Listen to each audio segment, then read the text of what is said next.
uşaqlar. Sağ olun. Bugün özümüzü necə hiss eləyirik?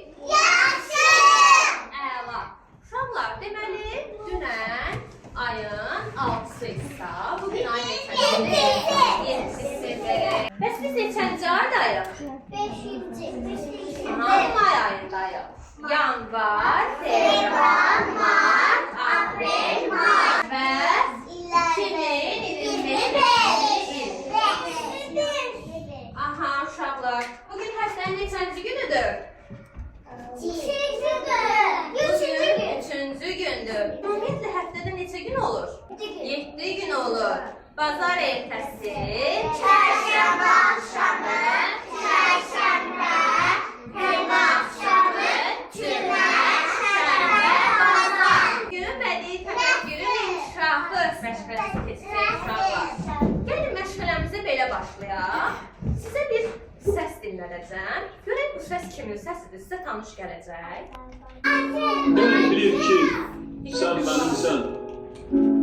Yurdum, yuvam, meskenimsen. Anam, doğma vatanımsen. Ayrılar mı? Gönül candan. Azerbaycan. Azərbaycan. Aha. Uşaqlar, Heydər Əliyevin səsidir, doğrudur. İndi gəlin o şeiri bir yerdə deyək. El bilir ki, sən mənimsən, yurdum, yuvam, məskənimsən, anam doğma vətənimsən, ayrılar gönül candan. Azərbaycan, Azərbaycan, Azəri.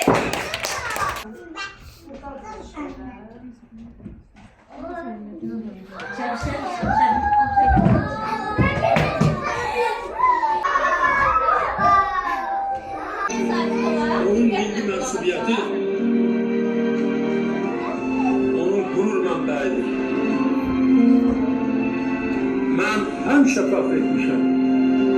Bugün də fəxr edirəm ki, mən Azərbaycanlıyam.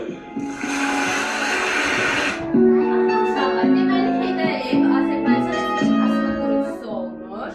O iti ağlı, dönməz iradəsi, tarixi uzaq görənliyi ilə Azərbaycanı düşmənlərin əsirindən qurtarmış. Heç kimə asılı olmadan müstəqil bir şəkildə, müstəqil xalq olaraq inkişaf etməyimizə böyük töhfələr vermişdir. Heydər Əliyev uşaqlara böyük önəm vermiş, onları Azərbaycanın, Azərbaycan xalqının gələcəyi adlandırmışdır. Deməli, uşaqlar biz dinləməliyik. Hər zaman nümunəvi şəkildə böyüməli, Azərbaycan xalqının adını yuxarılara daşımalıyıq. Onun arzu etdiyi kimi vətənə yararlı, gözəl, nümunəvi şəxsiyyətlər kimi böyüməliyik. Düzdür, Heydər Əliyev indi aramızda yoxdur, amma əməlləri hələ də yaşayır. Belə ki, Azərbaycan xalqı heç vaxt dahi liderini, ulu öndərini unutmayacaq, onun xatirəsini daim yaşadacaqdır.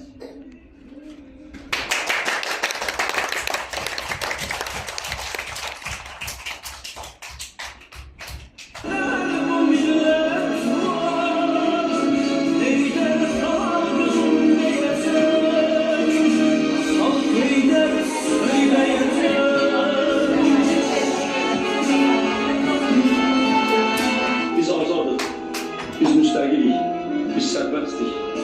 Biz heç kəsdən asılı deyilik. Biz özümüz öz talihimizin sahibiyik. Bilirsiniz, bunun üçün, yalnız bunun üçün aylarla əziyyət çəkmiyorlar. İllərlə əziyyət çəkmiyorlar.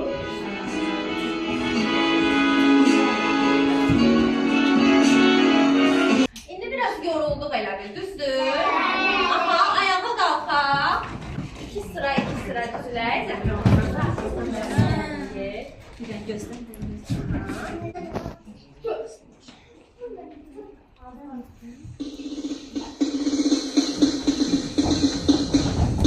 Əskər, salam ver.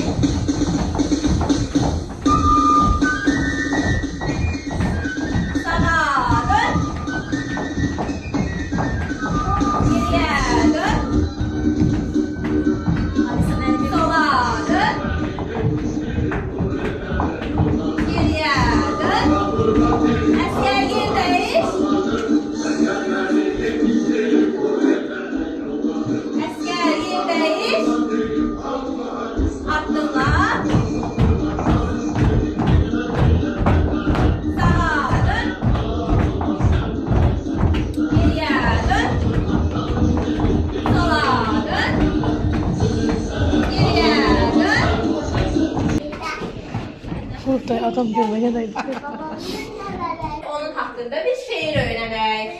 Hazırım uşaqlar. Vətənin dar günündə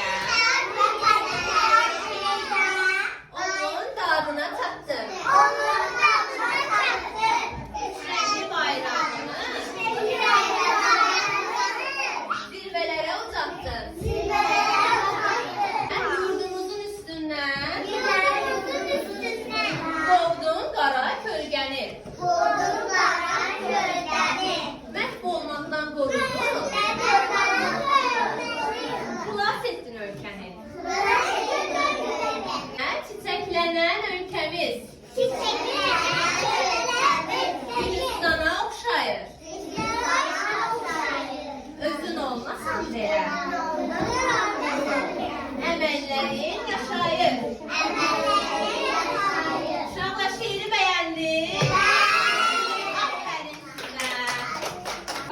Belə bir söz var ki, tarixdə ad qoyan tarixi şəxsiyyətlərin təqvimində sadəcə doğum günləri qeyd olunur. Bəli. Və bildiyimiz kimi bu yaxınlarda Heydər Əliyevin də doğum günü yaxınlaşır. Heydər Əliyevin doğum günü nə zaman idi? Bəli, Heydər Əliyevin doğum günü hər il Respublikamızda Gül bayramı olaraq qeyd olunur. Və bu il Heydər Əliyevin doğumundan düz 102 il ötür. Əliyevin 102 illik doğum günü münasibətilə onun xatirəsinə bir əl işi düzəldək. Hazırıq?